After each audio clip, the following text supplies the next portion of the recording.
الشيطان الرجيم.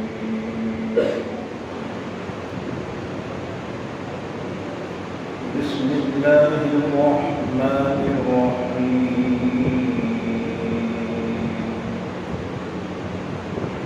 وإن كنتم في ريب مما نزلنا على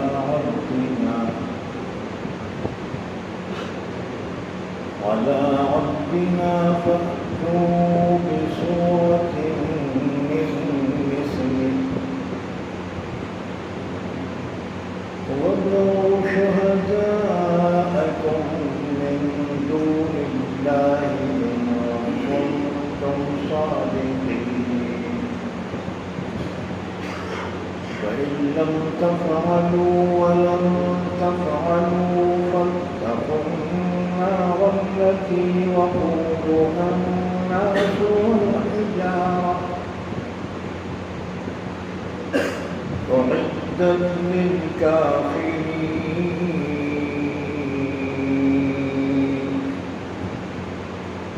وبشر الذين آمنوا وعملوا الصالحات أن لهم جنات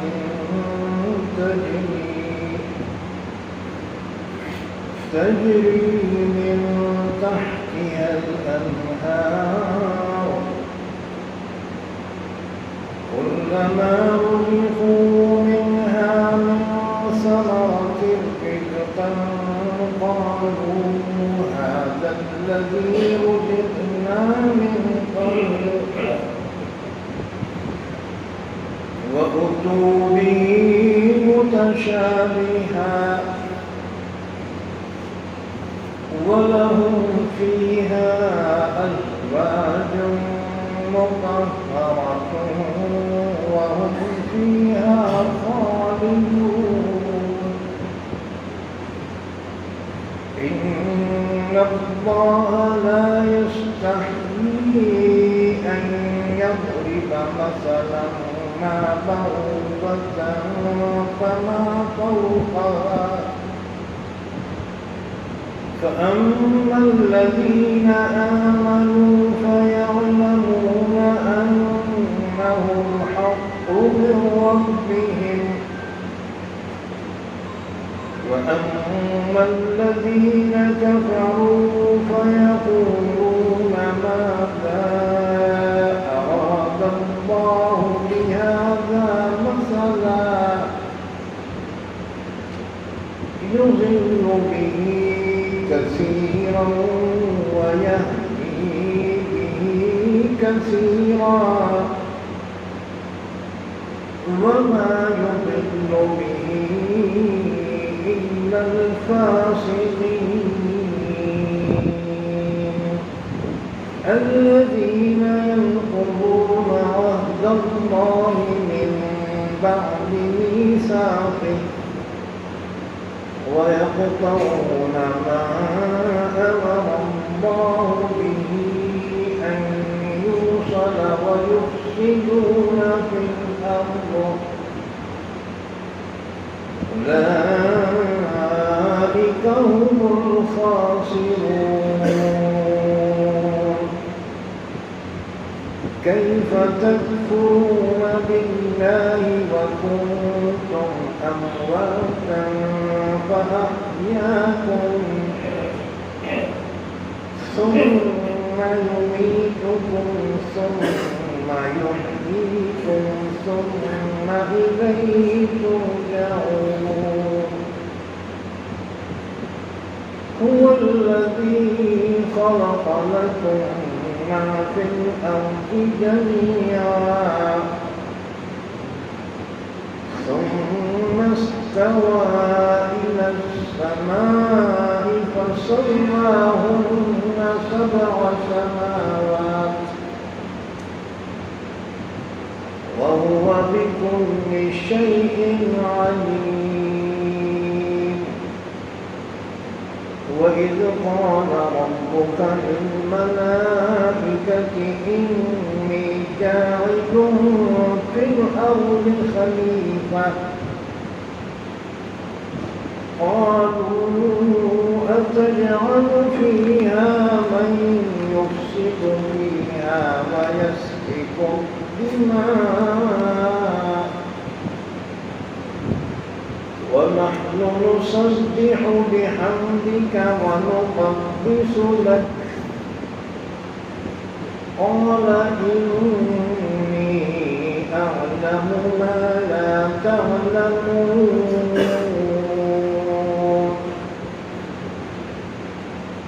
وعلم آدم الأسماء كلها ثم عرضهم على الملائكة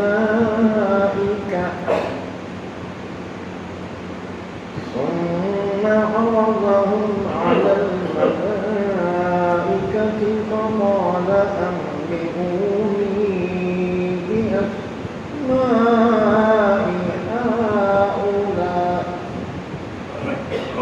أنبئوني بأسماء هؤلاء إن كنتم صادقين قالوا سبحانك لا علم لنا إلا ما علمتنا إنك أنت العليم الحكيم قال يا آدم أنبئهم بأسمائهم فلما أنبأهم بأسمائهم قال ألم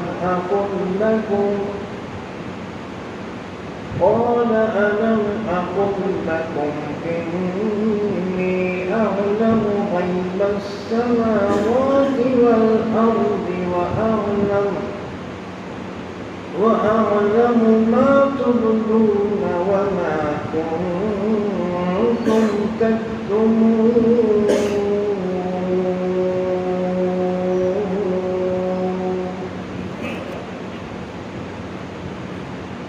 تمام بیانتا ہوں میں اللہ کی شیطان مردود سے شروع کرتا ہوں میں اللہ کے نام سے جو بڑا مہربان نہایت رحم کرنے والا ہے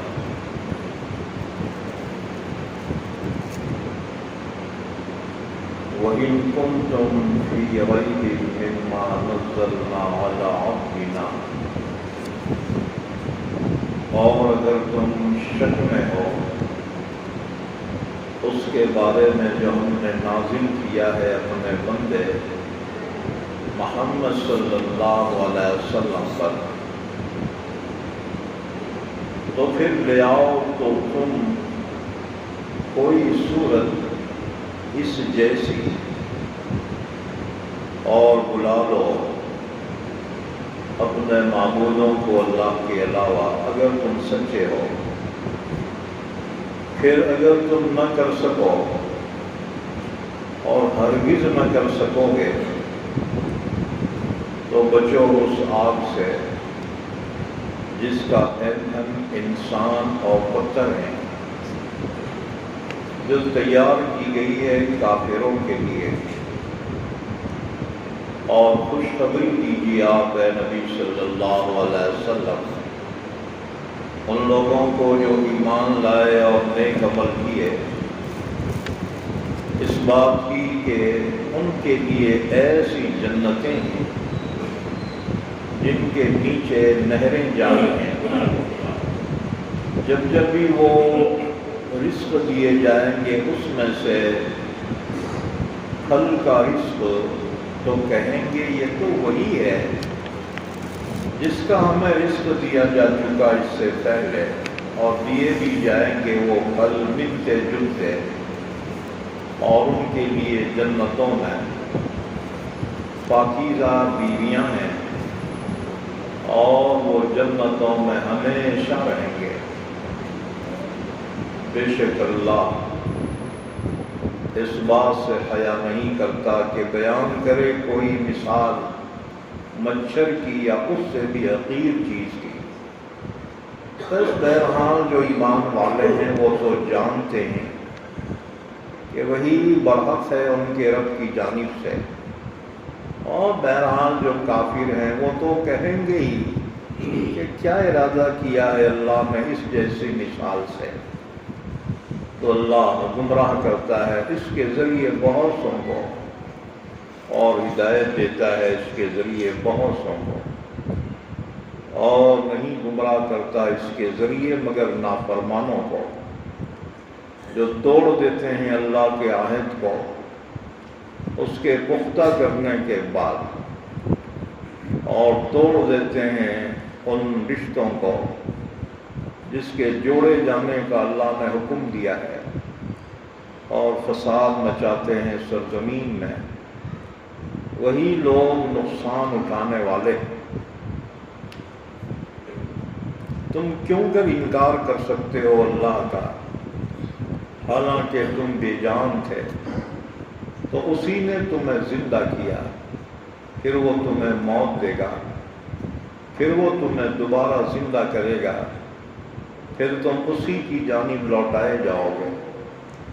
وہی اللہ ہے جس نے پیدا کیا تمہارے لیے جو کچھ زمین میں ہے، سب کا سب، پھر متوجہ ہوا آسمان کی طرف، بس ان کو بنا دیے ٹھیک 7 آسمان، اور وہ ہر چیز کا جاننے والا ہے۔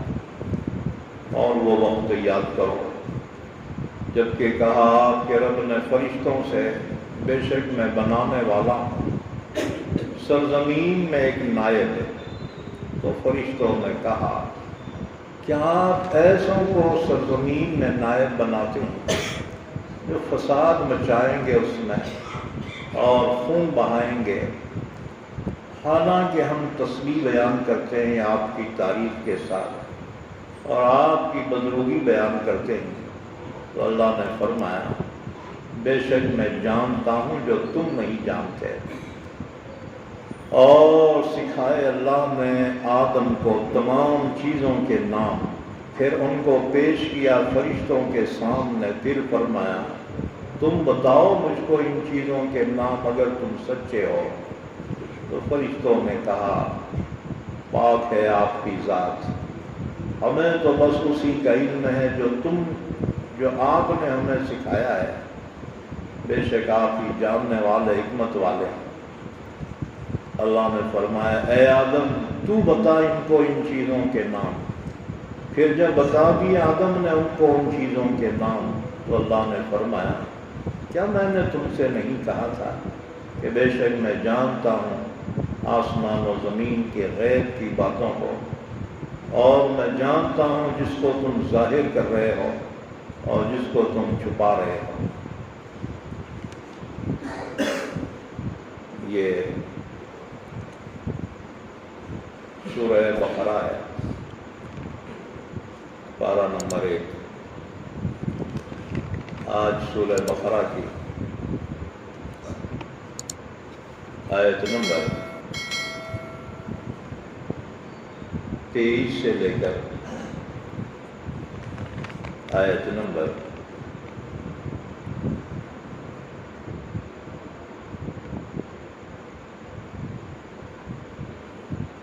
35 تک پڑھی گئی ہیں۔ ان آیتوں کا ربط ان سے پہلی آیتوں سے یہ ہے کہ اللہ کی توحید کو ثابت کیا گیا تھا، اور اللہ کی 4 ایسی صفات کو بیان کیا گیا کہ جو اللہ کے علاوہ کسی میں نہیں پائی جاتی، لہذا اللہ کے سوا کوئی معبود نہیں، کوئی عبادت کے لائق نہیں۔ اس کے بعد پھر آج جو آیتیں پڑھی گئی ہیں، ہم میں سے ابتدائی آیتوں میں اللہ کے رسول کی رسالت کو ثابت کیا گیا ہے۔ یاد رکھو رسالت ایک دعویٰ ہے کہ نبی یہ دعویٰ کرتا ہے کہ اللہ نے مجھے بندوں کی ہدایت کے لیے پیغمبر بنا کر بھیجا ہے۔ ظاہر بات ہے ہر دعویٰ قابل قبول نہیں ہوتا جب تک کہ اس پر کوئی دلیل اور ثبوت نہ ہو، پاٹ پراوا جب تک نہ ہو کوئی دعویٰ بھی معتبر نہیں ہوتا۔ تو نبی سے سوال ہوتا ہے کہ آپ کے نبوت کے دعوے پر دلیل کیا ہے، ثبوت کیا ہے؟ تو اس کے جواب میں نبی معجزہ پیش کرتے ہیں۔ معجزہ وہ چیز ہوتی ہے جو انسان کی عقل کو عاجز کر دے۔ عام طور سے جو چیز ممکن نہ ہو، نبی کے ذریعے سے اللہ ایسی چیز کو ظاہر فرماتا ہے تو اسے معجزہ کہتے ہیں۔ چنانچہ معجزہ نبوت پر دلیل ہوتا ہے، ثبوت ہوتا ہے۔ اسی لیے اللہ نے تقریباً ہر نبی کو کوئی نہ کوئی معجزہ ضرور عطا فرمایا۔ جیسے حضرت صالح علیہ السلام کا معجزہ وہ اونٹنی تھی جو پہاڑ سے نکلی تھی، اسی طرح سے موسیٰ علیہ السلام کا معجزہ کہ آپ اپنی لاٹھی زمین پر ڈال دیتے تو وہ سانپ بن جاتی، اور جب اس کو پکڑ لیتے تو پھر وہ پہلے کی شکل میں یعنی لاٹھی ہو جاتی۔ اسی طرح سے حضرت عیسیٰ علیہ السلام کو بھی معجزے اللہ نے عطا فرمائے کہ حضرت عیسیٰ علیہ السلام کوڑھی پر ہاتھ پھیرتے تھے، کہتے اللہ کے حکم سے اچھا ہو جائے تو وہ بھلا چنگا ہو جاتا ہے، اور جو ماں پیٹ سے اندھا پیدا ہوا ہے اس پر ہاتھ پھیر دیتے، کہتے اللہ کے حکم سے اچھا ہو جائے، اس کی آنکھوں میں روشنی آ جاتی ہے اور اسے نظر آنے لگتا ہے۔ اسی طرح سے حضرت عیسیٰ علیہ السلام نے 4 مردوں کو زندہ کیا۔ اس میں سے ایک یہ کہ ایک جنازہ جا رہا تھا، لوگ جنازہ لے کر جا رہے تھے، جنازے کے پیچھے ایک بوڑھی عورت بہت زیادہ روتے ہوئے جا رہی تھی۔ عیسیٰ علیہ السلام اپنے حواریین کے ساتھ جا رہے تھے۔ عیسیٰ علیہ السلام کے صحابہ کو حواریین کہا جاتا ہے۔ وقال الحواریون نحن انصار اللہ۔ تو عیسیٰ علیہ السلام اپنے حواریین کے ساتھ جا رہے تھے تو دیکھا لوگ جنازہ لے جا رہے ہیں اور ایک بوڑھی عورت پیچھے بہت زیادہ رو رہی ہے۔ عیسیٰ علیہ السلام نے جنازے کو روکا، پوچھا یہ کس کا جنازہ ہے؟ لوگوں نے بتایا حضرت ایک نوجوان کا جنازہ ہے، انتقال ہوا ہے، اور یہ بوڑھی عورت اس کی ماں ہے۔ وہ نوجوان اپنی ماں کا اکیلا سہارا تھا جس کا انتقال ہوا، تو اس کی ماں بے چین اور صدمے سے بہت زیادہ پریشان ہے، رو رہی ہے کہ اس کا اس بیٹے کے سوا کوئی بھی نہیں تھا جو انتقال ہو گیا۔ حضرت عیسیٰ علیہ السلام نے اوپر جو ڈولے میں تھا نا جنازہ، اس کی طرف خطاب کرتے فرمایا قم بإذن اللہ، اللہ کے حکم سے زندہ ہو کر کھڑا ہو جائے۔ وہ مردہ ڈولے میں اٹھ کے بیٹھ گیا اور پھر اپنا کفن صحیح کیا، اور جو جنازہ اٹھائے تھے ان میں سے ایک کے کاندھے پہ پاؤں رکھ کے نیچے اترا اور کہا بھائیو آپ کا بہت شکریہ، وہ ڈولا میرے کو دے، لے جا کے مسجد میں رکھ دیتا ہوں۔ اپنا ڈولا اٹھا کے انہیں مسجد میں لے جا کے رکھ۔ اتنی ترقی کے باوجود میڈیکل سائنس آج تک کسی مردے کو زندہ نہیں کر سکتی۔ ہاں زندے کو مار سکتی اور جی بل بڑھانے کے واسطے ازون صاحب ہائٹ اس کے بعد ڈکلیئر کرتے ہیں پورا بل لے کے بل ڈکلیئر کرتے۔ تو یہ معجزہ تھا اللہ کے رسول کا جو دنیا والوں کی عقل میں نہیں آ سکتا، لیکن نبی کے ہاتھوں اللہ اپنی قدرت کو ظاہر کرتا ہے، اسے کہتے ہیں معجزہ۔ پچھلے نبیوں کو جو معجزات دیے گئے وہ ظاہری معجزے تھے، اور ہمارے آقا حضرت محمد صلی اللہ علیہ وسلم کو جو معجزے دیے گئے وہ دو قسم کے تھے۔ ایک معجزے تو وہی تھے جو پچھلے نبیوں کو دیے گئے، ظاہری معجزے، اور دوسرا حضور کو علمی معجزہ دیا گیا، اور وہ علمی معجزہ قرآن پاک ہے۔ یہ اللہ کے رسول کے بعد بھی قیامت تک کے لیے آپ کا یہ زندہ معجزہ ہے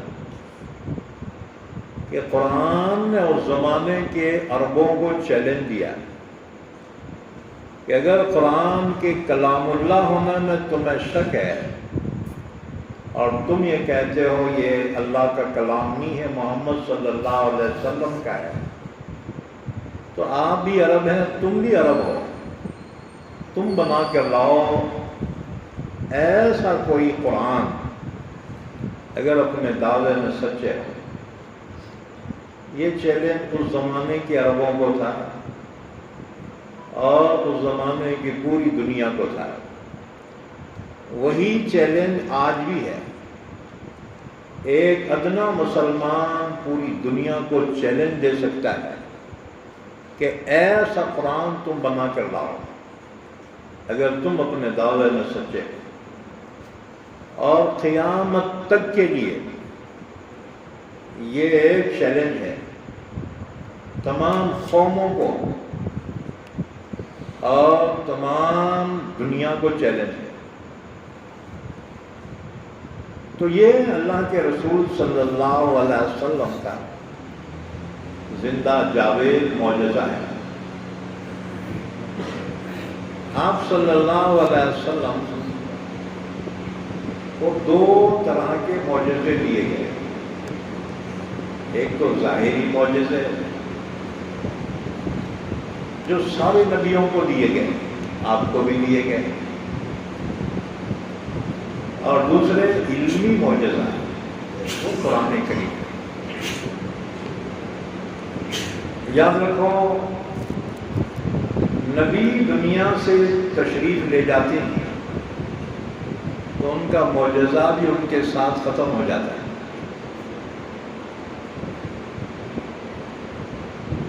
لیکن قرآن اللہ کے رسول کا علمی معجزہ ہے کہ آپ کے بعد بھی قیامت تک کے لیے یہ باقی ہے۔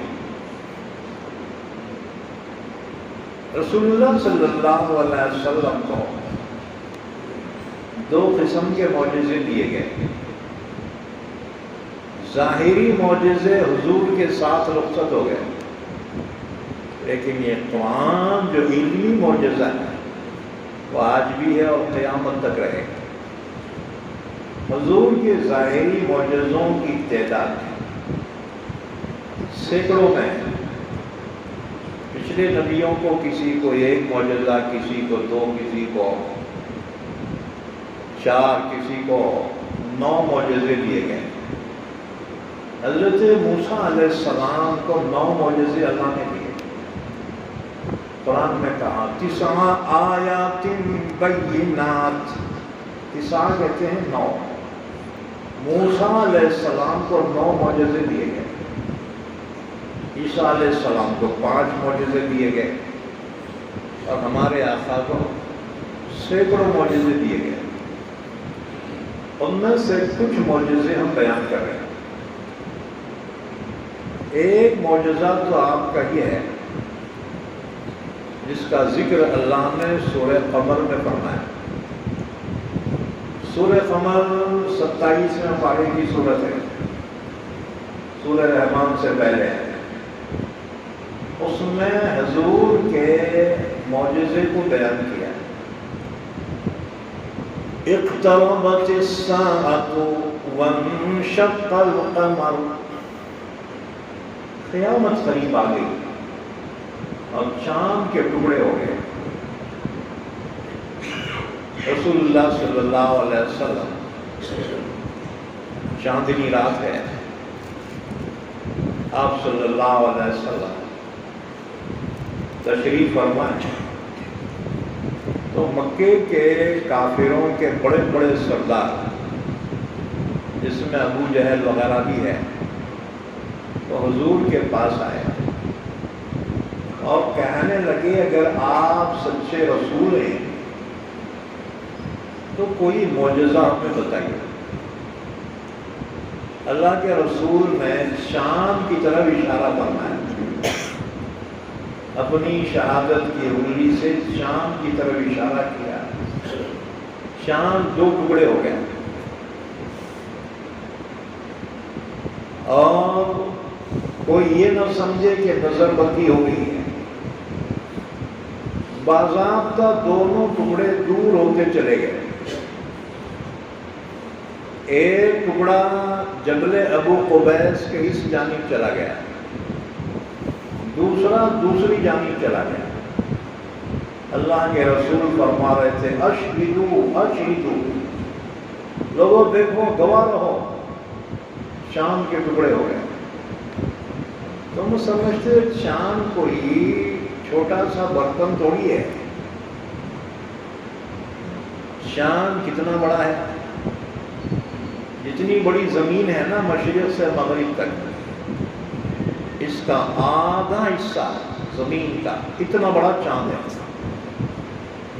وہ ایک کوڑا ہے، اس میں پہاڑیاں ہیں، اس میں ندیاں ہیں، تو مشرق سے مغرب تک جتنی بڑی یہ زمین ہے نا، اس کا آدھا حصہ اتنا بڑا چاند ہے۔ اللہ کے رسول نے اشارہ فرمایا، اس کے 2 ٹکڑے ہو گئے۔ اقتربت الساعۃ وانشق القمر، قیامت کی علامتوں میں سے کہ چاند کے 2 ٹکڑے ہو گئے، اور حضور فرما رہے تھے دیکھو، گواہ رہو، گواہ رہو، اشہدو اشہدو۔ تھوڑی دیر تک یہی منظر رہا، پھر بعد میں دونوں ٹکڑے واپس آئے اور واپس آ کے مل گئے اور چاند مکمل ہو گیا۔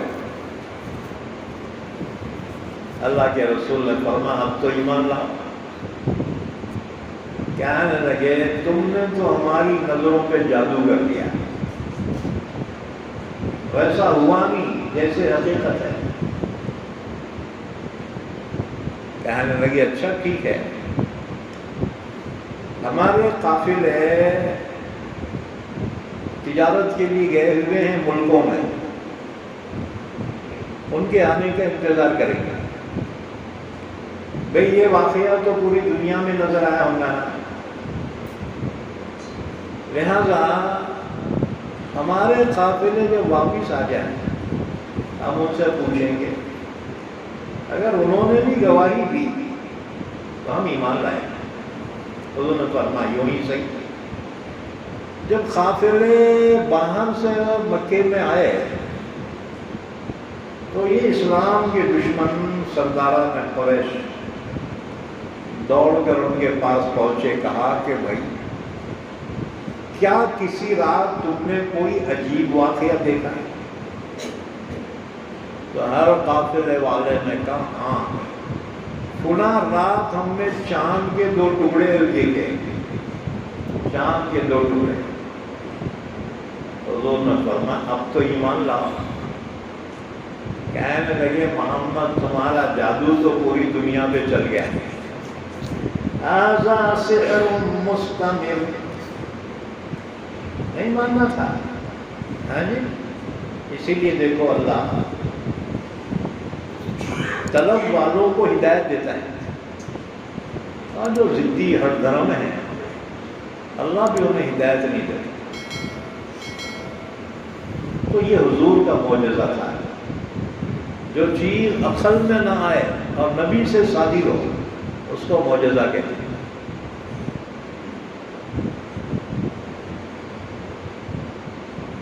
یہی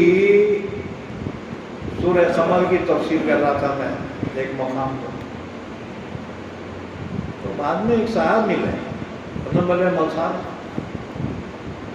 وہ سیٹلائٹ سے جو فوٹو آئی ہے چاند کی، آج بھی اس میں بیچ میں ایک لکیر موجود ہے۔ اچھا وہ صاحب جو تھے وہ سائنسداں تھے، اب تفسیر میں کون کون بیٹھتے پھر کیا معلوم، اور جی قابل لوگ بھی بیٹھتے ہیں۔ اصل بات یہ ہے تابر کا سفر نہ گفتہ باشد اے وہ ہنرش نہفتہ باشد، جب تک انسان بات نہیں کرے گا اس کی صلاحیت کا پتہ نہیں چلتا۔ یہی بات سمجھ، بنا کر فقیروں کا حمد سوالی تماشائے اہل کرم دیکھتے ہیں۔ بہت سارے لوگ ہیں چھپے رستم ہیں، انہوں نے کہا آج بھی وہ لکیر شام میں موجود ہے، اللہ کے رسول کے معجزے کی آج بھی نشانی چاند میں موجود ہے۔ اسی طرح سے حضور کے سینکڑوں معجزات ہیں، بس ایک معجزہ اور بیان کرتا ہوں۔ حضور صلی اللہ علیہ وسلم غزوہ تبوک کے لیے نکلے، 30,000 صحابہ کا لشکر آپ کے ساتھ، 30,000 صحابہ، اور ان کے سواریوں کے جانوروں کی تعداد تقریباً 10,000۔ ایک ایسے صحرا سے گزر ہوا کہ جہاں پانی نہیں تھا۔ صحابہ نے اللہ کے رسول سے درخواست کی، یا رسول اللہ صلی اللہ علیہ وسلم ہمارے جو پانی کے برتن ہیں سب خالی ہو گئے، اور اس علاقے میں پانی بھی نہیں ہے دور دور تک۔ یا رسول اللہ صلی اللہ علیہ وسلم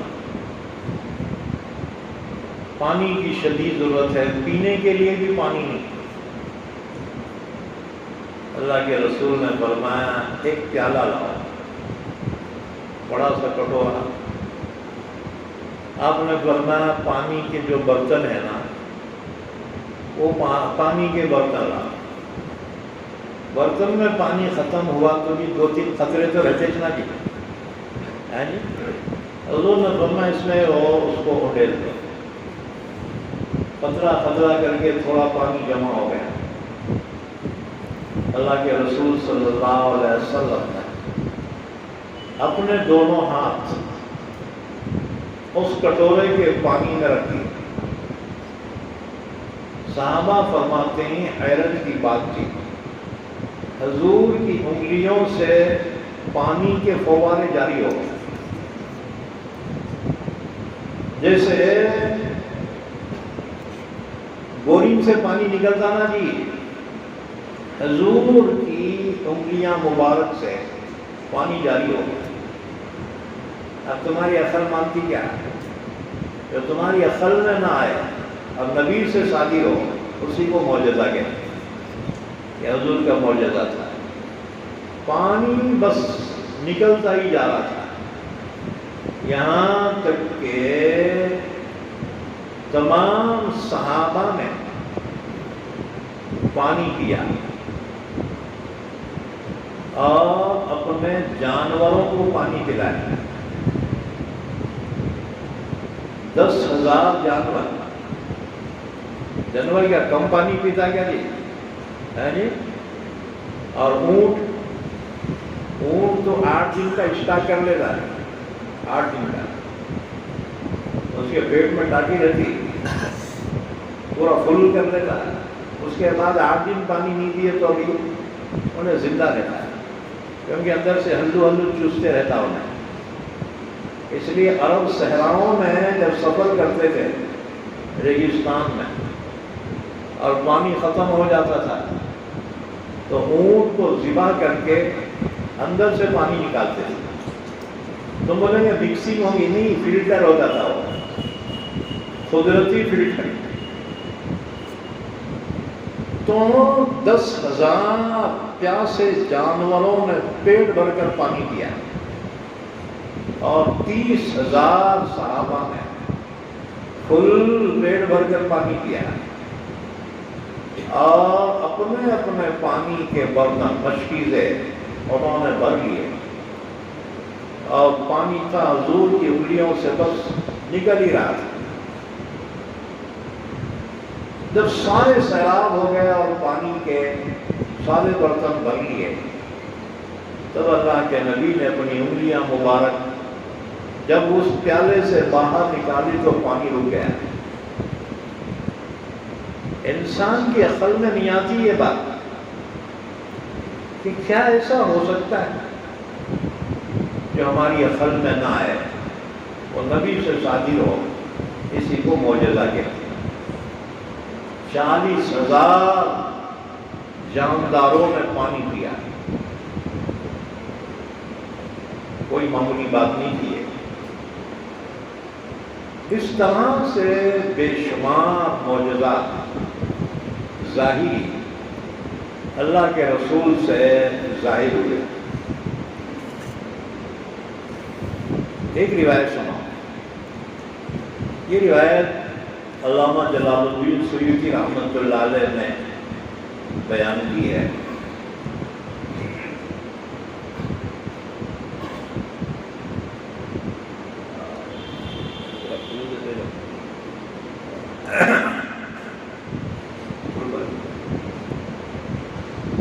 علامہ جلال الدین سیوطی رحمۃ اللہ علیہ نے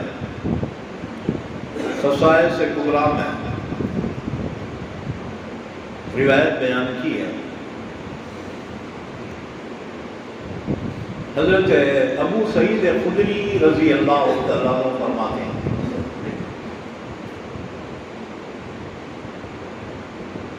رسول اللہ صلی اللہ علیہ وسلم کے 2 معجزات ایسے ہیں جو قیامت تک باقی رہیں گے۔ ایک معجزہ تو قرآن پاک ہے اور دوسرا معجزہ حضرت ابو سعید خدری نے اللہ کے رسول سے دریافت کیا، یا رسول اللہ صلی اللہ علیہ وسلم، حج کے دنوں میں حاجی جمرات پر جو کنکریاں مارتے ہیں،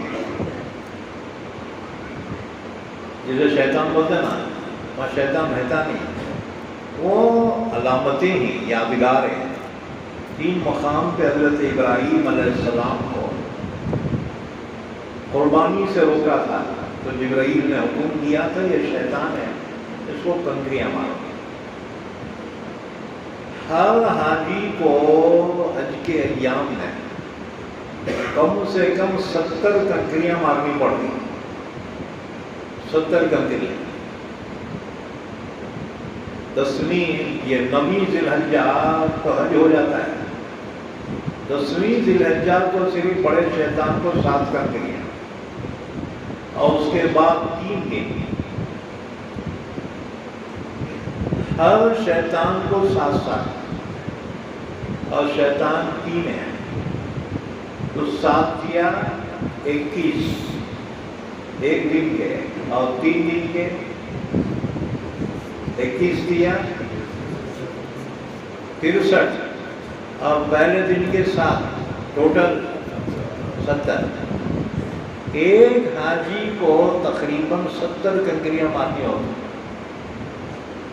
اور حاجیوں کی تعداد اللہ کے رسول کے زمانے میں ہی لاکھوں تک پہنچی تھی۔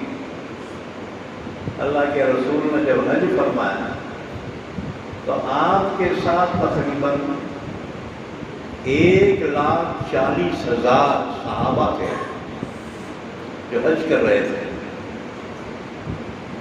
اب ہر حاجی 70 مارتا ہے تو 1,40,000 کا ٹوٹل مارو گھر کو جا کے یہاں رکھو۔ تو حضرت ابو سعید خدری رضی اللہ تعالیٰ عنہ نے درخواست کی، سوال کیا، یا رسول اللہ صلی اللہ علیہ وسلم، یہ جو جمرات پہ حاجی کنکریاں مارتے ہیں اور ان کو کوئی اٹھانے والا بھی نظر نہیں آتا ہے، کہ بعد میں منسپالٹی والے اٹھاتے ہوں گے، ایسا بھی کوئی انتظام نہیں۔ انہوں نے کہا یا رسول اللہ صلی اللہ علیہ وسلم، یہ جمرات کی کنکریاں جب ماری جاتی ہے ہر سال یہاں ایک ٹیلا بن جانا چاہیے، یعنی ڈھیر لگ جانا چاہیے، اور کئی سال میں تو یہاں پہاڑ ہو جانا چاہیے۔ لیکن ہم دیکھتے ہیں کہ وہاں تھوڑی سی کنکریاں نظر آتی ہیں، پھر وہ باقی کنکریاں جاتی کہاں ہیں؟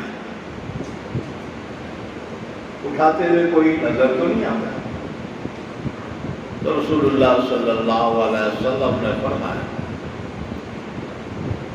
کہ اللہ تعالیٰ نے اپنے فرشتوں کو مقرر کیا ہے کہ جس حاجی کا حج قبول ہوتا ہے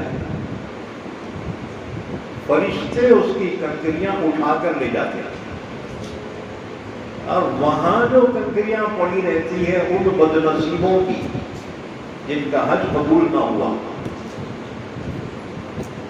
حضور نے فرمایا اگر ایسا نہ ہوتا تو یہاں تو چند سالوں میں پہاڑ بن جاتا ہے۔ تو جس حاجی کا حج قبول ہوتا ہے فرشتے اللہ کے حکم سے اس کی کنکریاں اٹھا کر لے جاتے ہیں۔ اسی وجہ سے دیکھو اگر کسی کی کنکری ریجیکٹ ہو گئی تو وہاں سے اٹھا کے پھر نہیں مار سکتا ہے، وہ لانا پڑتا ہے مزدلفہ سے۔ یہی بات سمجھ؟ ہاں۔ تو یہ معجزہ بھی قیامت تک ہے، یہ ہمارے آقا کا معجزہ ہے۔ تو قرآن کریم بھی آپ کا معجزہ ہے قیامت تک کے لیے۔ چنانچہ اللہ نے فرمایا وَإِن كُنتُمْ فِي رَيْبٍ مِّمَّا نَزَّلْنَا عَلَىٰ عَبْدِنَا، اور اگر تم اس قرآن کے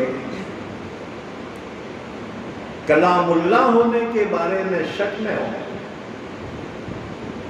اور تم یہ سمجھتے ہو یہ محمد صلی اللہ علیہ وسلم کا کلام ہے،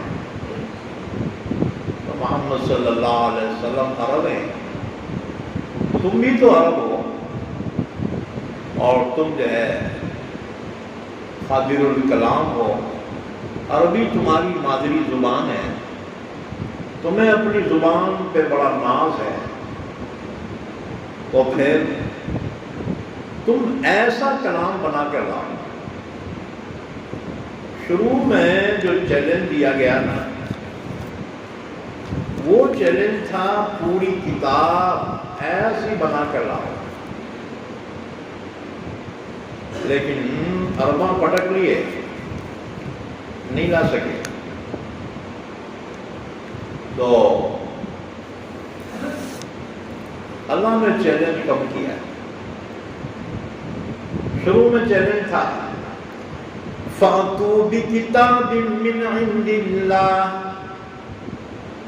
اگر اس کے کلام اللہ ہونے میں تم کو شک ہے تو تم لے کے آؤ ایسی کتاب اللہ کے پاس. نہیں لا سکتے. اسی طرح سے قرآن نے چیلنج کم کیا. ٹھیک ہے پوری کتاب نہیں لا سکتے تو 10 سورہ لے کے آؤ. فَأْتُوا بِعَشْرِ سُوَرٍ مِثْلِهِ مُفْتَرَيَاتٍ. 10 سورے ایسے بنا کے لاؤ قرآن کے ہم پلہ، قرآن کے معیار کے مطابق. نہیں لا سکے. اللہ نے فرمایا اچھا جان ہے ایک سورت ہی بنا کے لاؤ. فَأْتُوا بِسُورَةٍ مِّن مِثْلِهِ. قرآن میں 114 سورے ہیں اور اس میں سب سے چھوٹی سورت ہے اِنَّا أَعْطَيْنَاكَ الْكَوْثَرَ فَصَلِّ لِرَبِّكَ وَانْحَرْ إِنَّ شَانِئَكَ هُوَ الْأَبْتَرُ.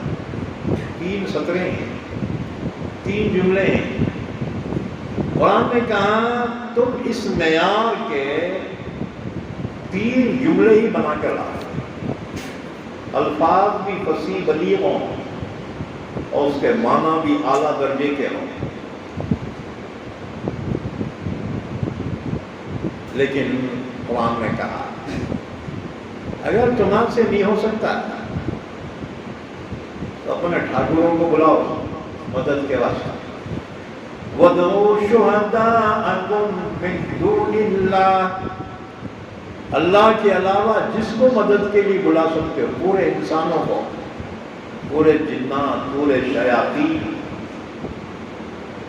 سب کو بلا لو مدد کے لیے. کانفرنس رکھو کہ قرآن کے چھوٹی سورت کے جیسے 3 جملے ہی بنا کے لاؤ سب مل کے.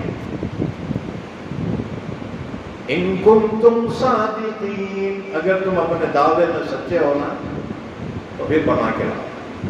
لیکن سنو فَإِن لَّمْ تَفْعَلُوا.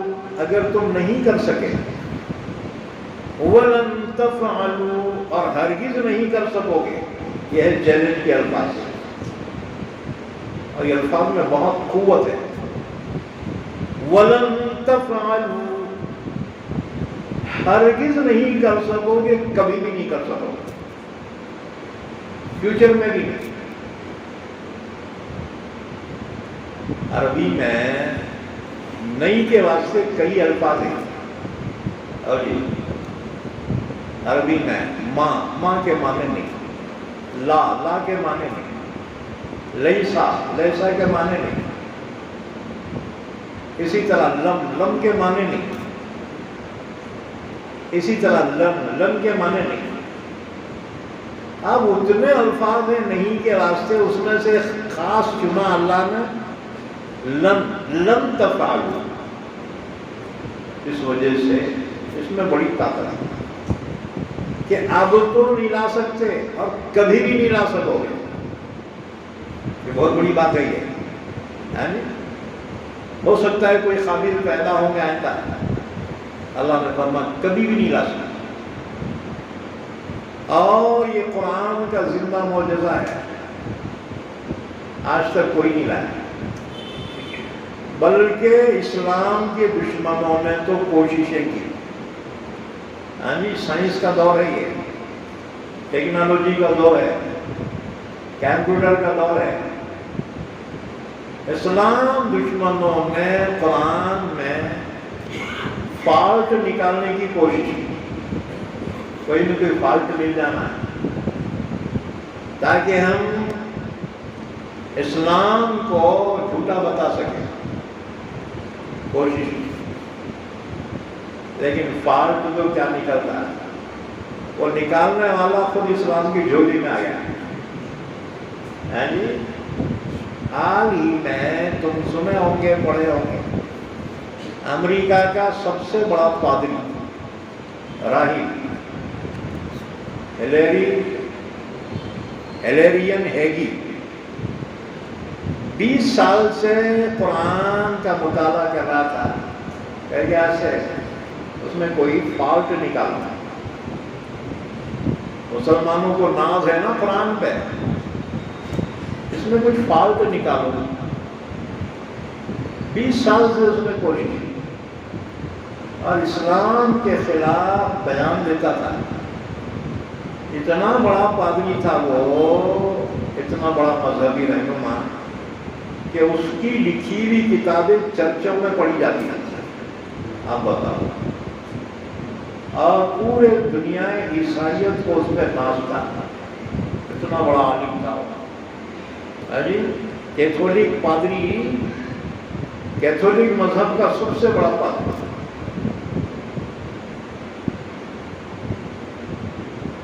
اور جہاں بھی اسلام کے خلاف کانفرنس ہوتی تھی اس میں انہیں چیف گیسٹ ہوتا تھا،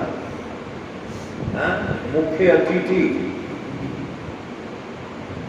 تو اس نے قرآن کے اندر لوس پوائنٹ نکالنے کے لیے، اب تو کیلکولیٹر کا زمانہ ہے، اگر ہمارے تو پورا پتہ چل جاتا ہے۔ آخر سورہ اعراف کی آیت نمبر 172 پہ پہنچا ہے۔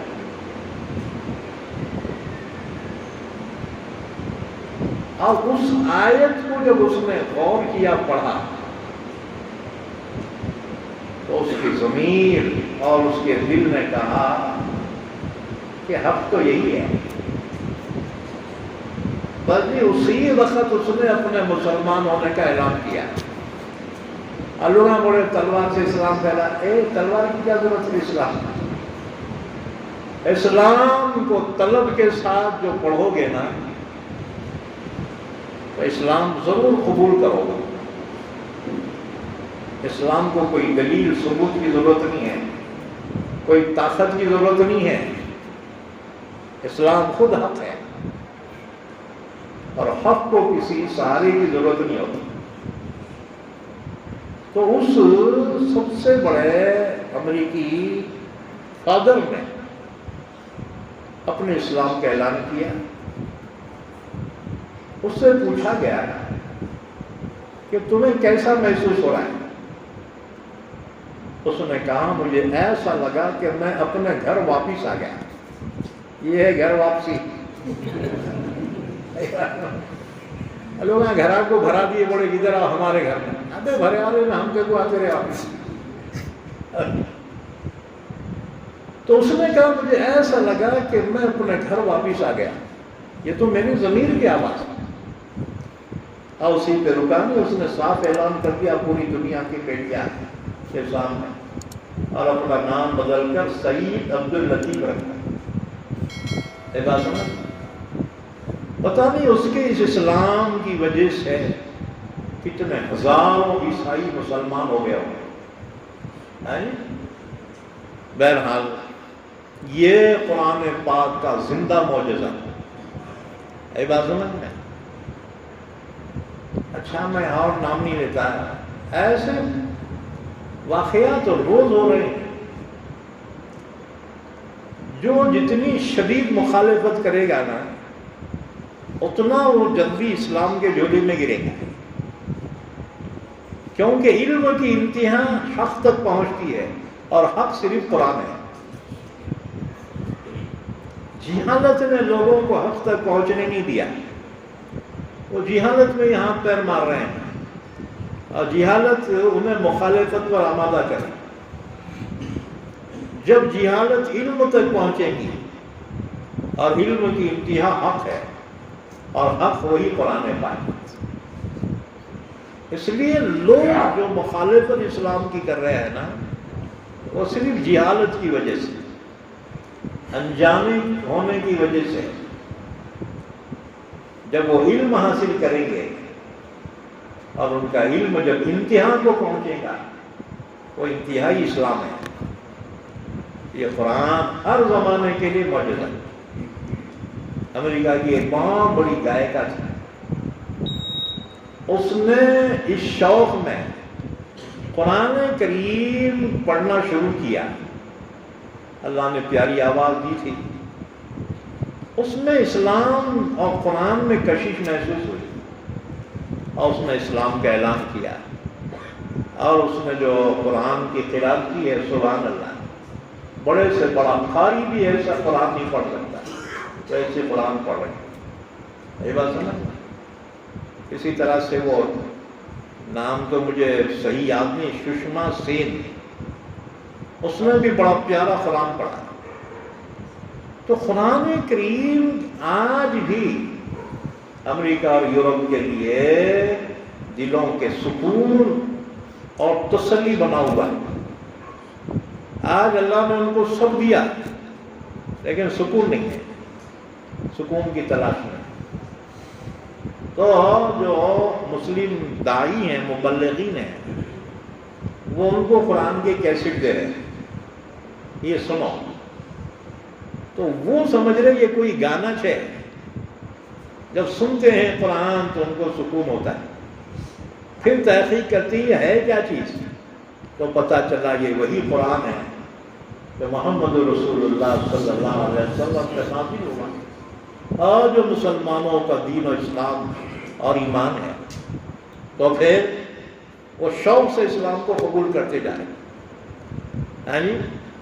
لیکن ہمارا حال یہ ہے کہ رنجن میں پانی بھر رہے لیکن تھوڑا پھٹے والا ہے، تھوڑا تھوڑا نکل رہا ہے۔ تو کچھ مسلمان اپنے مفاد کے خاطر اسلام کو چھوڑ کر جا رہے ہیں، لیکن بہرحال اسلام پوری دنیا میں ہمیشہ صحیح سلسلے میں رہے گا اور قیامت تک باقی رہے گا۔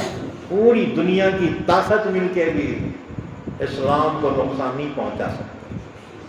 ہاں تھوڑا بہت تو ہوتا نا جی، تھوڑا بہت تو خراش آئیں گی، تھوڑا بہت تو تکلیف ہوں گی، اتنی تو صبر کرنا ہی پڑے گا، لیکن یاد رکھیں اسلام کی حقانیت پوری دنیا آج بھی تسلیم کرے گی، اور جو آج نہیں تسلیم کرے وہ کل پچھتائیں گے جب حق سامنے آئے گا۔ بہرحال یہ اللہ کا کلام ہے، اللہ نے ہمیں عطا فرمایا اپنے حبیب کے ذریعے سے، تو فرمایا فَإِن لَمْ تَفْعَلُوا وَلَمْ تَفْعَلُوا، اگر تم نہیں کر سکے اور ہرگز نہیں کر سکو گے، کبھی بھی نہیں۔ قرآن کریم میں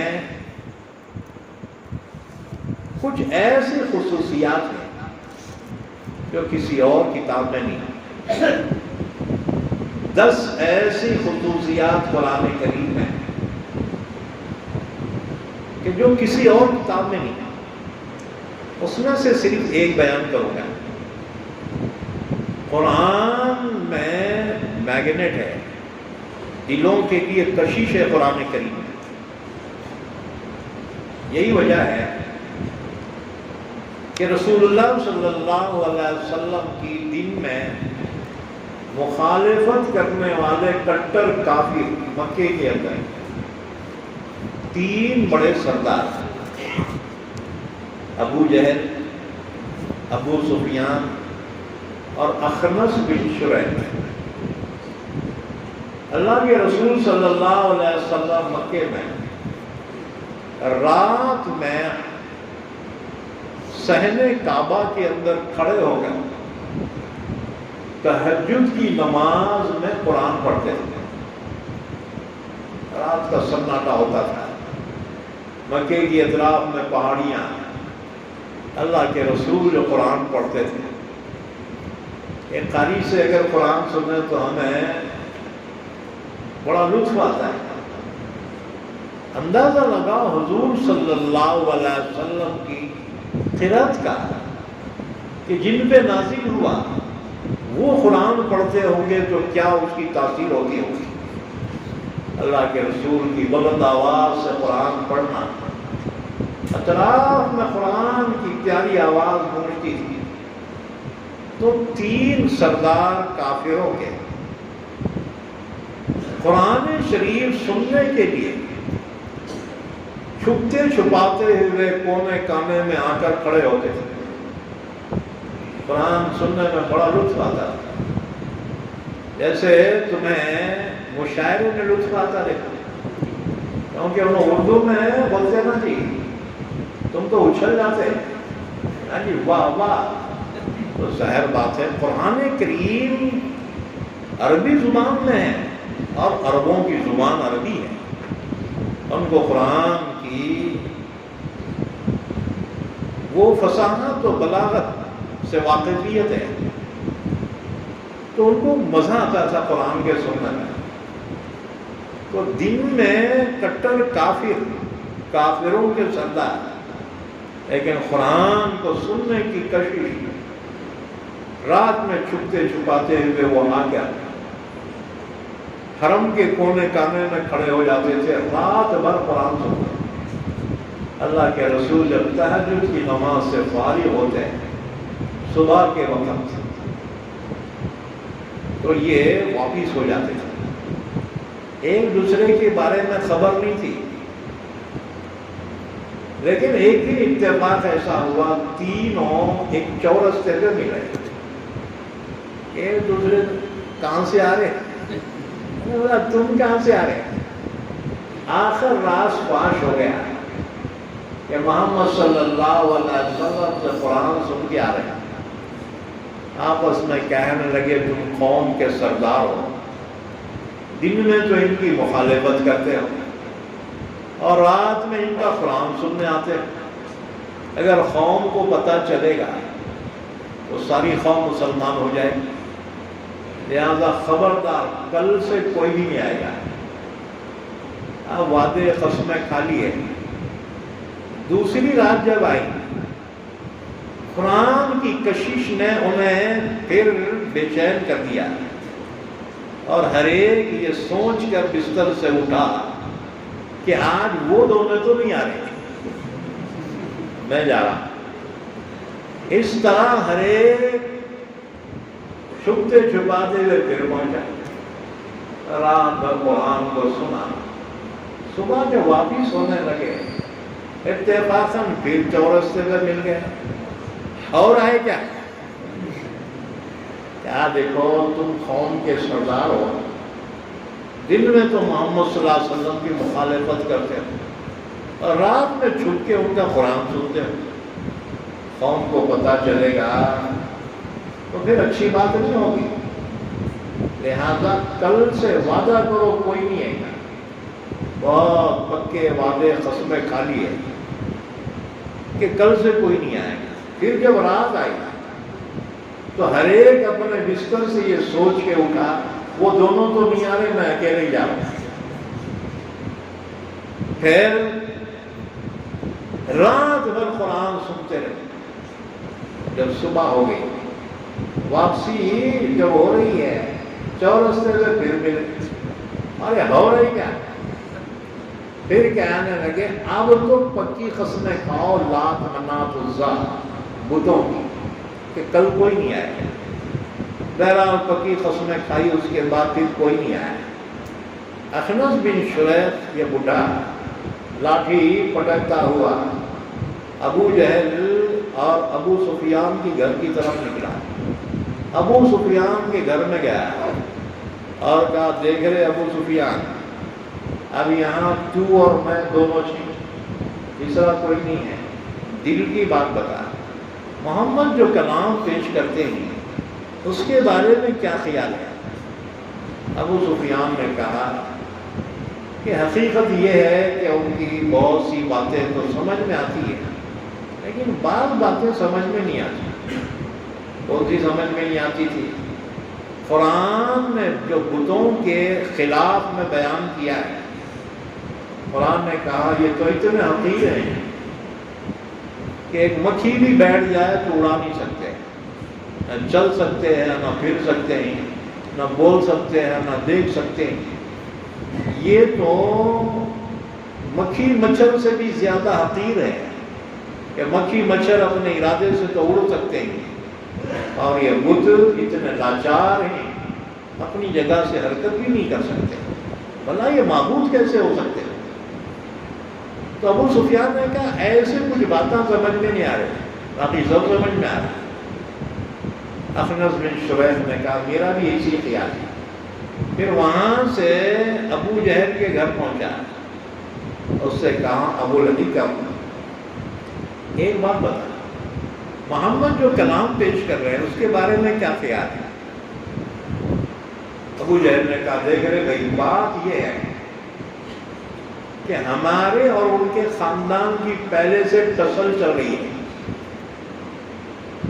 کبھی ہمارا خاندان آگے بڑھتا ہے، کبھی ان کا خاندان عبد مناف، کبھی وہ سخاوت میں آگے بڑھتے ہیں تو ہم بھی سخاوت میں آگے بڑھ گئے، کبھی وہ ذمہ داریاں لینے میں آگے بڑھتے ہیں تو ہم بھی پیچھے نہیں رہے، یہاں تک کہ پورے عربوں نے تسلیم کیا ان کا اور ہمارا خاندان ٹکر کا ہے، برابری کا ہے۔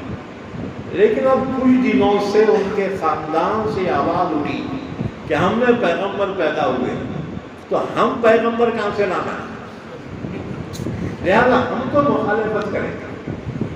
تو ابو جہل کی مخالفت وہ صرف خاندانی رقابت کی وجہ سے تھی، یعنی ذاتی واد کی وجہ سے تھی۔ یعنی بہرحال اللہ تعالیٰ نے فرمایا فَإِن لَّمْ تَفْعَلُوا وَلَمْ تَفْعَلُوا، پھر اگر تم نہیں کر سکو اور ہرگز نہیں کر سکو گے، فَاتَّقُوا النَّارَ الَّتِي وَقُودُهَا النَّاسُ وَالْحِجَارَةُ، تو پھر جہنم کی اس آگ سے اپنے آپ کو بچا لو کہ جہنم کا جلتر انسان اور پتھر ہوگا۔ کیا مانے؟ دیکھو آگ جلانے کا ہے تو لکڑیاں میں آگ جلاتے ہیں، کوئلے میں جلاتے ہیں، لوہے سے جلاتے ہیں، لیکن جہنم کی آگ میں انسان اور پتھروں سے آگ دہکائی جائے گی۔ انسانوں سے مراد کافر مشرک اور پتھروں سے مراد جن کی پرستی دنیا میں کی جاتی ہے، یعنی بتوں کو پہلے ڈالا جائے گا جہنم میں، بعد میں کافروں کو ڈالا جائے گا، کیونکہ کافروں کو ان پہ بہت بھروسہ تھا، انہوں ہم کو بچیں گے، تو جب آگے دیکھیں گے تو ہم سے پہلے انہوں پڑے ہوئے ہیں، ان کے افسوس میں اضافہ کرنے کے تم بولیں گے وہ پتھر بیچارے کیا کرے تھے، کئی کو ڈالے ان کو، تو کافروں کی حسرت میں اضافے کے لیے اللہ تعالیٰ بتوں کو جہنم میں ڈالے گا۔ وَقُودُهَا النَّاسُ وَالْحِجَارَةُ، اس آگ سے بچو جس کا ایندھن انسان اور پتھر ہے۔ اُعِدَّتْ لِلْكَافِرِينَ، جو تیار کی گئی ہے کافروں کے لیے۔ کیا مطلب؟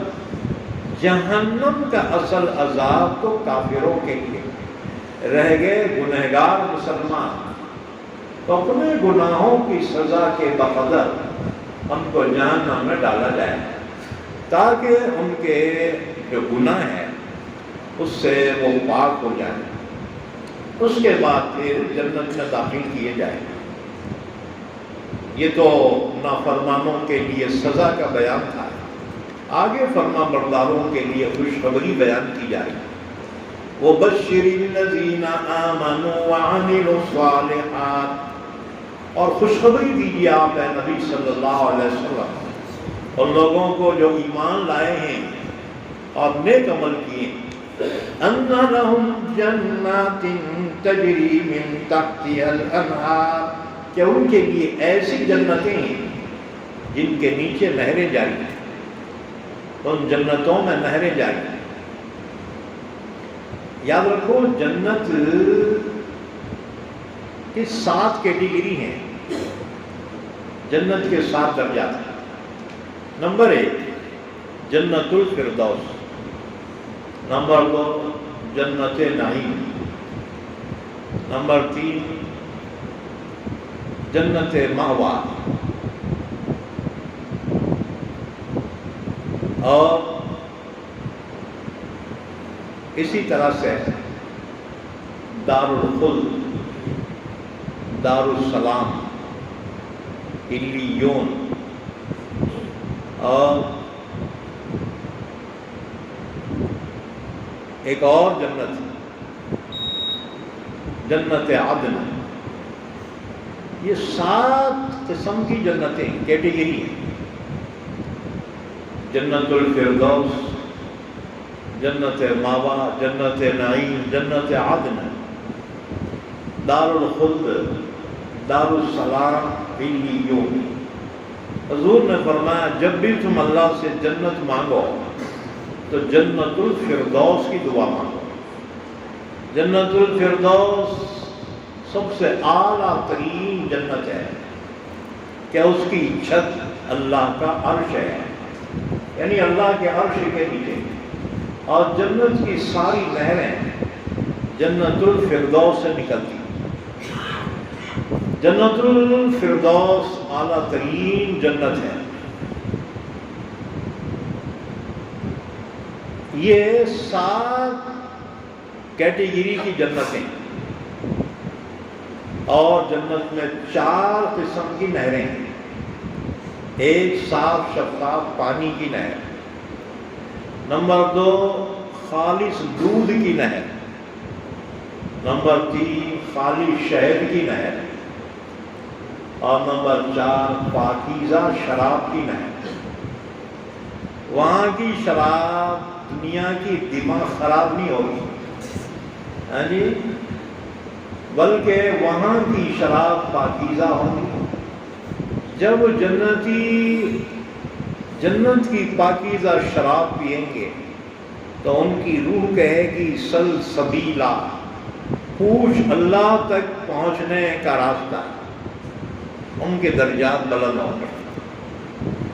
اور دنیا کی شراب پینے والا پیتے اس کا دماغ خراب ہوتا ہے اور گالیاں دیتے ہوئے جاتا، جب لڑک کے گرا نالی میں تو فوراً کتا ایکشن لے لیتا ہے جی، یہ دماغ خراب، بدبودار۔ جنت کی شراب پاکیزہ ہوگی۔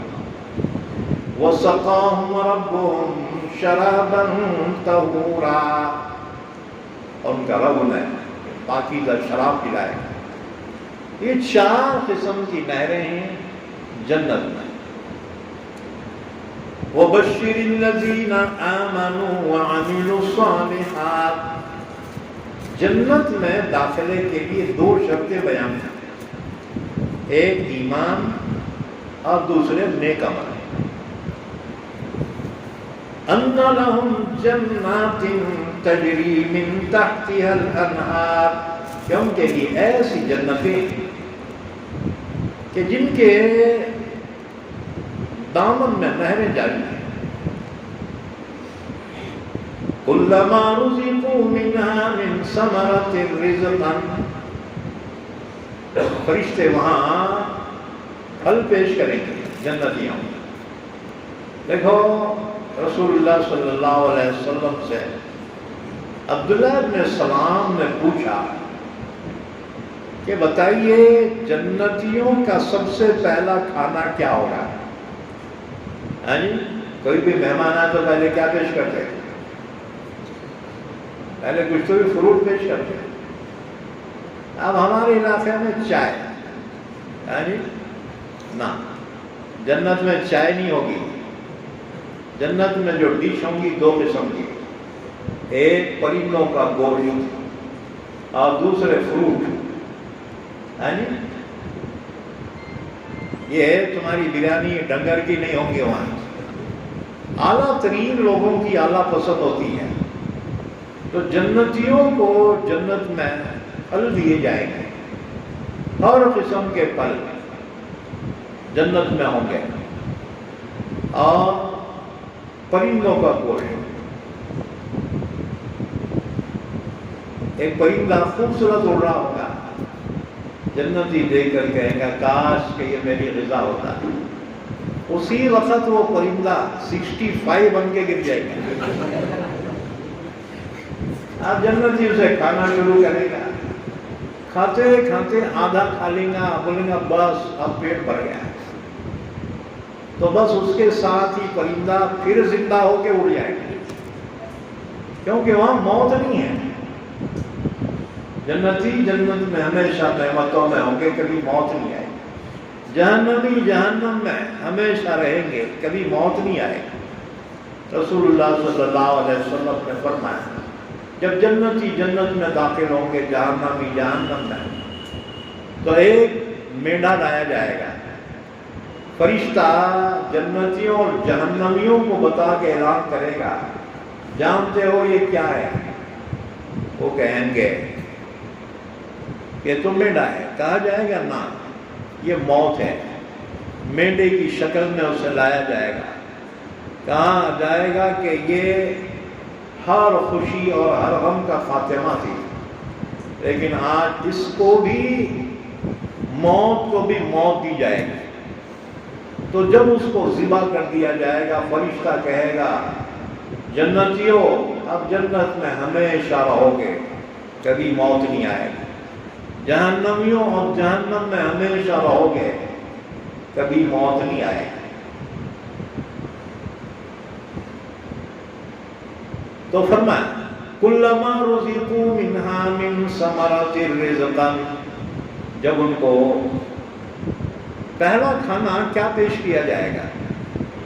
حضور میں عبداللہ ابن سلام کو جواب دیا، سب سے پہلے جنتیوں کو جو چیز پیش کی جائے گی وہ مچھلی کی کلیجی ہوگی۔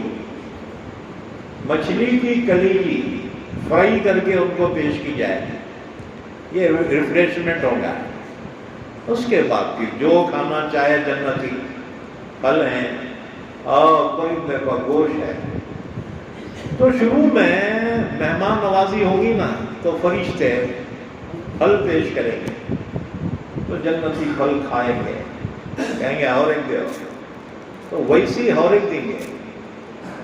تو جنتی کہیں گے یہ تو ابھی کھائے نا جی، دوسرا دو نا ذرا۔ فرشتے کہیں ارے کھا کے تو دیکھو، اب جب کھائیں گے تو مزہ دوسرا ہوگا۔ پھر ویسی پھل دیا جائے گا، تو جنتی کہیں گے ھذا الذی رزقنا من قبل، اب بھی کھانا جی وہ دوسرا دو نا، یہ دے رہے بار بار۔ فرشتے کہیں گے کھا کے تو دیکھو، اب کھائیں گے تو تیسرا مزہ۔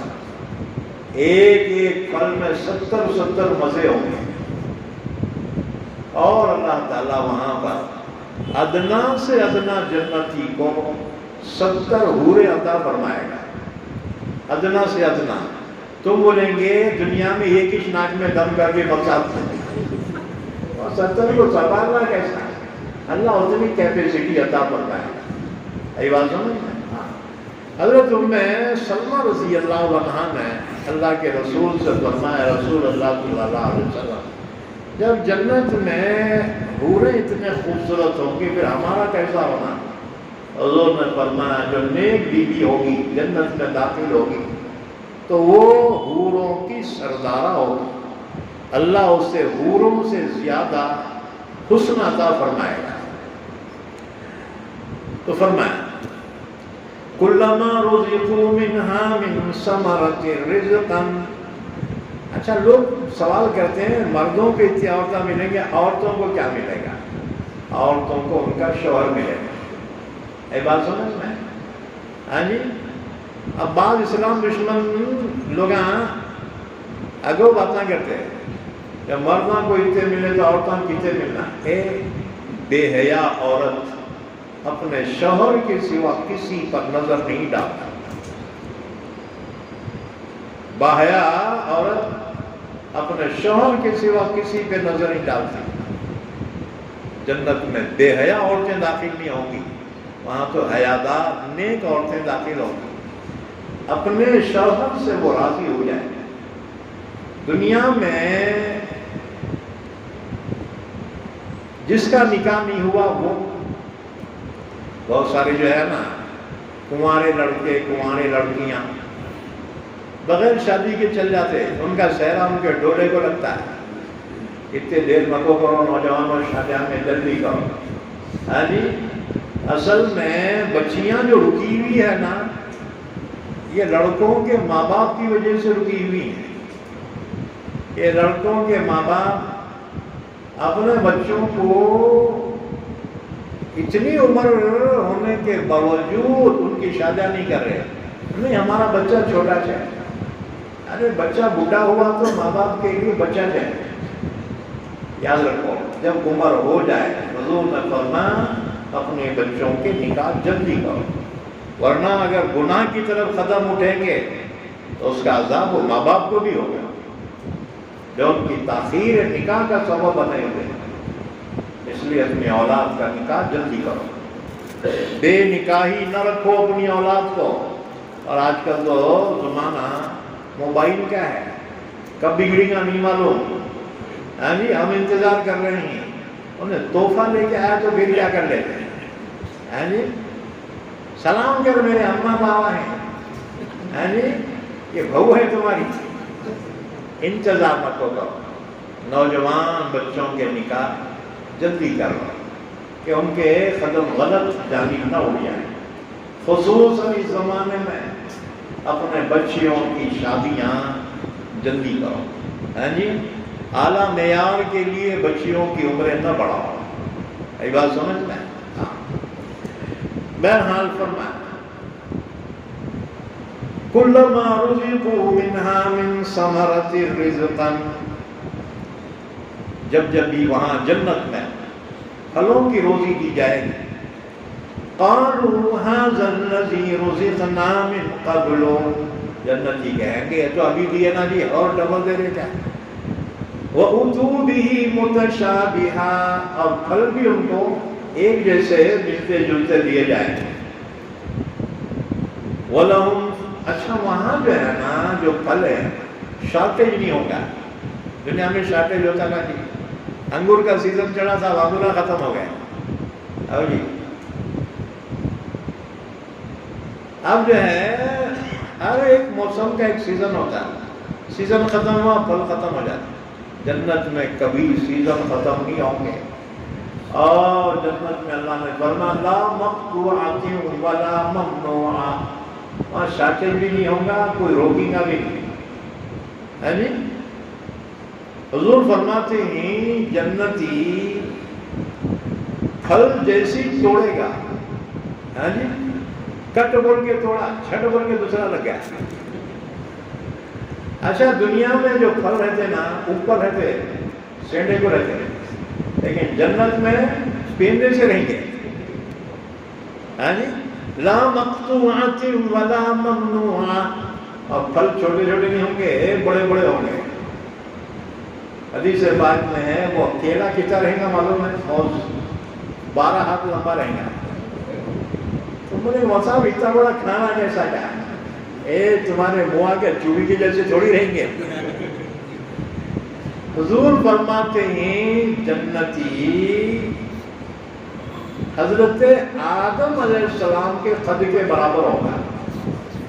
آدم کی ہیڈ جو تھی نا 60 گز کی تھی. گز بولے تھے کتنے کو بولتے یہ گز ہوا تو 60 گز کے تھے آدم علیہ السلام. یوں سمجھ لو 7 منزلہ ٹاور رہتا نا، اتنے ہائٹ تھی حضرت آدم، چوڑے 7 گز کے تھے. تو ایسی جو ہے جسامت ہوں گی جنتی ہوں گی. جنتی 60 گز کے ہوں گے. اب اتنا بڑا آدمی اس کا منہ کیا اتنا رہیں گا کہ چوٹی کے جیسا. اب وہاں بھی بڑے بڑے ہوں گے نا، تو وہاں پھل بھی بڑے بڑے ہوں گے، اور پھل کبھی ختم نہیں ہوں گے اور کوئی منع نہیں کرے گا. اچھا جنتیوں کے کپڑے کہاں تیار ہوں گے؟ تم بولے وہاں ٹیلر رہیں گے کیا؟ وہاں ٹیلروں کی ضرورت نہیں رہے گی، بلکہ جنت میں ایک درخت یہ ہو، ایک ایسا درخت ہوگا جس میں سے ریڈی میڈ کپڑے نکلیں گے سائز کے مطابق. تم بولے کہ جھاڑ میں سے کپڑے نکلتے کیا؟ تمہارے کپڑے کہے ہیں جھاڑ سے نکلے نا جی. کپاس کا جھاڑ نہیں رہتا تو کیا کپاس کا کھمبا رہتا کیا؟ ہے جی اب یہاں اتنا ہے کہ وہ کپاس نکالو، پھر اس کو جو ہے بنو، پھر جو ہے اس کا تاگا بناؤ، پھر کپڑے بناؤ. وہ ریڈی میڈ اللہ تعالیٰ بنا دو. ہاں جی ریڈی میڈ نکلے گا. ایک ابر چھا جائے گا، آواز آئے گی جنتیوں مانگو کیا مانگنا ہے. جو بھی مطالبہ کرے گا بارش کی طرح سے برسیں گی وہ، اور ادنا جنتی کو اس دنیا کے 10 گنا بڑھ کے اللہ جنت عطا فرمائے گا۔ تم بولیں گے اتنی بڑی جنت کی کیا ضرورت ہے؟ انسان کی حوث کم ہوتی کیا؟ ایک بلڈنگ بنایا تو نہ اور دوسری کی تیاری میں رہتا ہے، اور کہاں موقع کی ہے کیا؟ یہ پلاٹا والے دیکھو کہیں بھی گئے نا پورے جو ہے زمین پہ نظر رہتی ان سے موقع کی کہے گے واسطے ایک انسان کو ایک خبر کی اتنی جگہ کافی ہے نا جی، چلو پلٹنے کو ہونا تو 2 خبر کے برابر، پھر اتنے مکانات اتنے اسٹیٹ جائیداد کئی کو انسان کی خواہش ہوتی ہے۔ تو اللہ تعالیٰ جنت میں ہر خواہش پوری فرمائے گا۔ وَلَكُمْ فِيهَا مَا تَشْتَهِي أَنفُسُكُمْ وَلَكُمْ فِيهَا مَا تَدَّعُونَ نُزُلًا مِّنْ غَفُورٍ رَحِيمٍ۔ میں جنت کا کیا کہنا ہے، اللہ خود میزبان ہوگا اور بندے جو ہے مہمان ہوں گے۔ اب بتاؤ دنیا میں کوئی بھی میزبان مہمان کو اپنی حیثیت سے زیادہ جو ہے اس کی عزت کرتا نہ جی، غریب آدمی بھی رہا تو 1 کلو 100 کلو گوشت لا کے پکا کے مہمان کو کھلاتا ہے اپنی حیثیت کے مطابق۔ کیا خیال ہے جو خزانوں کا مالک ہے، مالک الملک ہے، وہ جب میزبانی کرنے پر آئے تو جنتی جیسے مہمانوں کے کیا کہیں۔ اچھا، جنت کی ساری نعمتوں کے بعد حدیث مبارکہ میں ہے جنتی جنت میں داخل ہوں گے، اللہ سب نعمتیں عطا فرمائے گا تو ایک نور سا چھا جائے گا۔ جنتی دیکھیں گے نظریں اٹھا کر، اس میں سے آواز آئے گی یا اہل الجنہ، او جنتیو۔ جنتی پہچان لیں گے تو اللہ نے ہمیں آواز دی ہے، کہیں گے لبیک ربنا وسعدیک والخیر کلہ بیدیک، یا اللہ ہم حاضر ہیں۔ اللہ فرمائے گا میرے بندوں خوش تو ہونا، راضی تو ہونا۔ کہیں گے اللہ کیوں نہ راضی ہو جائے، تو نے تو ہر نعمت ہمیں عطا فرمائی ہے۔ اللہ فرمائے گا ایک نعمت باقی ہے۔ جنتی سوچیں گے اور کیا رہ گیا باقی، یہاں تو ساری چیزیں نعمتیں مل گئی ہیں، اللہ فرمائے گا ایک نعمت باقی ہے، وہ تمہیں دینا چاہتا ہوں۔ پھر اللہ فرمائے گا کہ آج میں تم سے راضی ہو گیا ہوں، اب کبھی ناراض نہیں ہوگا۔ وَرِضْوَانٌ مِّنَ اللَّهِ أَكْبَرُ، یہ اللہ کی رضا جنت کی ساری نعمتوں میں سب سے بڑی نعمت ہوگی۔ اس کے بعد پھر اللہ فرمائے گا سلونی ماذا شئتم، بندو کیا مانگنا ہے مانگو۔ بندے سوچیں گے جنتی اب کیا مانگنے کو رہ گیا، کیا جب ہر نعمت دے دی اب کیا مانگنا۔ اب اس وقت عالمہ یاد آئیں گے، لوگ پوچھیں گے مول صاحب تم ہی بولو کیا مانگنا۔ اس لیے دنیا میں عالموں کے ساتھ جو ہے ذرا بنائے رکھو، ہاں جی، عالموں کو خوش رکھو۔ یہ بیچارے کم تنخواہ میں پڑے ہوئے ہیں، ہاں جی، تمہارے دودھ کا خرچہ مہینے کا جتنا ہے نا بیچاروں کی تنخواہ بھی نہیں ہوتی، بچے بیمار ہوئے تو کیا کرنا۔ نہیں ہم تنخواہ دے رہے نا مطلب بہت تنخواہ، کیا تنخواہ دے رہے ہیں، چپراسے سے بھی کم ہے، گورنمنٹ کے چپراسے سے بھی کم ہے اماموں کی تنخواہ۔ مسجدوں کو فل بہترین بنا رہے، کیا ڈیکوریشن، ہاں امام کو وہی تنخواہ، تو چپراسے سے بھی کم، ذرا قدر کرو عالموں۔ تو لوگ جو ہے جنتی جب اللہ فرمائے گا مانگو کیا مانگنا ہے، اب جنتی سوچیں گے اب آج کا جو مانگنے کو، عالموں سے پوچھیں گے کیا مانگنا مسا، عالموں سوچ کے بولیں گے آپ سب نعمتیں ملی، ایک نعمت رہ گئی، کیا؟ اللہ کا دیدار، اللہ کے دیدار کی نعمت رہ گئی، اللہ سے دیدار مانگنا۔ چنانچہ درخواست کریں گے اللہ اپنے رخ انور کا دیدار کرا دے۔ اللہ فرمائے گا اچھی بات ہے، بندوں کے اور اللہ کے درمیان 70,000 نور اور ظلمت کے حجابات ہیں، پردے ہیں۔ تو اس دن اللہ اپنے حجابات کو ہٹائے گا، یہاں تک کہ سوائے ایک حجاب کے باقی سارے حجابات کو ہٹا دیا جائے گا۔ ایک حجاب رہ جائے گا، وہ کبریائی کا حجاب ہوگا، اور اس کے باوجود بندے اللہ کا دیدار کریں گے۔ یہ کیسا پردہ ہے کہ چلمن سے لگے بیٹھے ہو، صاف چھپتے بھی نہیں، سامنے آتے بھی نہیں، اس طرح سے بندے اللہ کا دیدار کریں گے۔ تو اللہ نے اس نعمت کو بھی قرآن میں بیان کیا، لِلَّذِينَ أَحْسَنُوا الْحُسْنَى وَزِيَادَةٌ، نیک بندوں کے لیے حسنہ یعنی جنت ہے، وہ زیادہ اور مزید نعمت وہ اللہ کا دیدار ہے۔ تو فرمایا وَلَهُمْ فِيهَا أَزْوَاجٌ مُطَهَّرَةٌ، اور جنتیوں کے لیے جنت میں پاکیزہ بیویاں ہوں۔ حضور نے فرمایا جو جنتی ہوں گے نا، جنت کی بیویاں، وہاں ان کو نہ حیض آئے گا، نہ نفاس آئے گا، اور نہ پیشاب آئے گا، نہ پاخانہ آئے گا، نہ ناک میں سیم اڑیں گا، نہ آنکھیں میں چپڑے آئیں گے، اور نہ بدن پہ میل کچیل آئے گا۔ وَلَهُمْ فِيهَا أَزْوَاجٌ مُطَهَّرَةٌ، ان کے لیے جنت میں پاکیزہ بیویاں ہوں گی۔ وَهُمْ فِيهَا خَالِدُونَ، اور وہ جنت میں ہمیشہ رہیں گے۔ ایک مرتبہ جنت میں داخل ہوئے پھر کبھی نکالے نہیں جائیں گے، اور کسی کے نکلنے کی چاہت بھی نہیں ہوگی۔ لا يبغون عنها حولا، جنت سے نکلنے کی کسی کی خواہش نہیں ہوگی۔ اللہ روزانہ نئی نئی نعمتیں جنتیوں کو عطا فرماتا رہے گا۔ ہم نے آگے آیتیں پڑھی، گھڑی برابر ہے نا؟ ہاں جی، باقی آیتوں کی تفسیر انشاءاللہ آئندہ مجلس میں ہوگی۔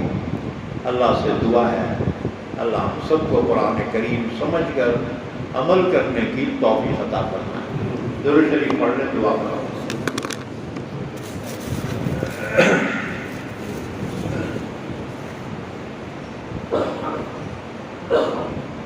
اللہم صلی علی محمد وعلی آل محمد بارک وسلم۔ اے اللہ ہمارے گناہوں کو معاف فرما، ہماری خطاؤں سے درگزر فرما، ہم سب کو علوم قرآن عطا فرما، قرآن کو سمجھنے کی، عمل کرنے کی توفیق عطا فرما۔ یا اللہ ہمارے مرحومین کی مغفرت فرما، سب کو جنت الفردوس عطا فرما، ہمارے بیماروں کو شفاء کامل عطا فرما، پریشان حالوں کی پریشانی دور فرما، حاجت مندوں کی حاجت روائی فرما، ایمان والوں کی روزی روٹی میں برکت عطا فرما، ایمان والوں کے گھروں میں سکون عطا فرما۔ یا اللہ جو حج کو پہنچے ہوئے ہیں اور جا رہے ہیں، یا اللہ سب کی حاضری کو قبول فرما، یا اللہ سب کو حج مبرور حج مقبول عطا فرما۔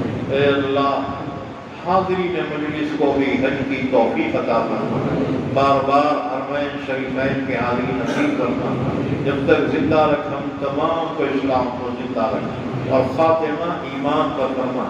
وصلی اللہ علی نبینا محمد وعلی آلہ وصحبہ اجمعین برحمتک